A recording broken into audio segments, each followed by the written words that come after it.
আজকাল যারা অলি মানে না তার সাথে আমার কোনো বিরোধ নাই, মন চাইলে মানেন, মন না চাইলে না মানেন, কিন্তু সাবধান, মলি আল্লাহর দরবারে যাওয়াকে শিরকের ফতোয়া দিয়েন না, বিদআতের ফতোয়া দিয়েন না।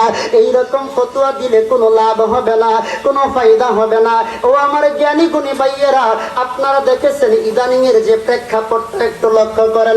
যারা সুন্নিদেরকে মুশরিক বলতো, কি বলতো? আমার কথা বুঝেন?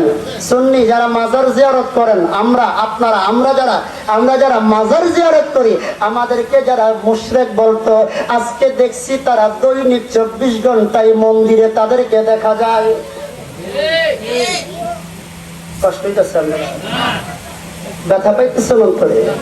যারা সুন্নিদেরকে মুশরিক বলে ফতোয়া দিত বেড়াতো, আজকে ইদানিং কয়েকদিন যাবত দেখতে পাচ্ছি 24টা ঘন্টা তাদেরকে মন্দিরে দেখা যায়। আমি জানতাম সাই জগতের মুসলমান, এ আমার ইমানদার নবীর পাগলেরা রে, মুশরিক এখন আমরা না তারা।